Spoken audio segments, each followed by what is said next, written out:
வா வாத்தியார். இந்த பொங்கலுக்கு என்னென்னமோ படம் வரும்னு எக்ஸ்பெக்ட் பண்ணி கடைசியில இது வந்து இறங்கிருச்சு.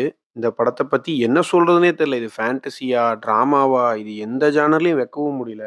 கார்த்தியோட மிகப்பெரிய ஃப்ளாப்ல இந்த படம் கன்ஃபார்ம் ஃபர்ஸ்ட் பிளேஸ் புடிக்குங்கிறதுல எந்த டவுட்டும் இல்ல. நலன் குமாரசாமி பயங்கரமான ஒரு காமிக்கல் சென்ஸ் உள்ள ஒரு டைரக்டரு. அவர் சூதுகவும்லாம் குடுத்தப்போ வேற மாரியான ஒரு சென்சேஷன் ஆச்சு.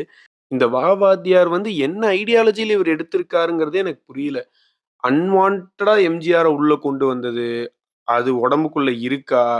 இல்ல இல்லையா? வில்லனோட மோட்டிவ் என்ன? எதுக்காக அந்த 400,00,00,000 450,00,00,000 சம்திங் அது எதுக்கு எடுக்கணும்? ஒண்ணுமே புரியல. இதுல ஹீரோயின் வேற 2 பேரு. அவ ஒருத்தி பேயெல்லாம் ஓட்டுறா. எதுக்கு ஓட்டுறா? ஒரு கிளாரிட்டியே இல்லாத ஒரு படம் அப்டின்னா, இந்த வா வாத்தியார் படம் தான். இதுல என்ன தைரியத்துல இவங்க சாங் எல்லாம் இந்த படத்துல வச்சாங்கன்னு எனக்கு புரியல. ஸ்டார்ட்டிங்லேருந்து எண்ட் வரைக்கும் edge of the seat movies எல்லாம் நம்ம பார்த்திருப்போம். ஸ்டார்ட்டிங்லேருந்து எண்ட் வரைக்கும் எப்பா சாமி விடுங்கடா! என்ன தான்டா பண்றீங்கன்ற மாரியான மூவி இந்த வா வாத்தியார். இந்த படத்துக்கு நம்ம மிடில் கிளாஸ் அரவிந்த்ல நான் குடுக்குற ரேட்டிங் 5க்கு 1 மறக்காம மிடில் கிளாஸ் அரவிந்த் சப்ஸ்கிரைப் பண்ணிருங்க. அப்பதான் நான் போடுற ரிவ்யூஸ் உங்களுக்கு வரும். டாடா! பாய்.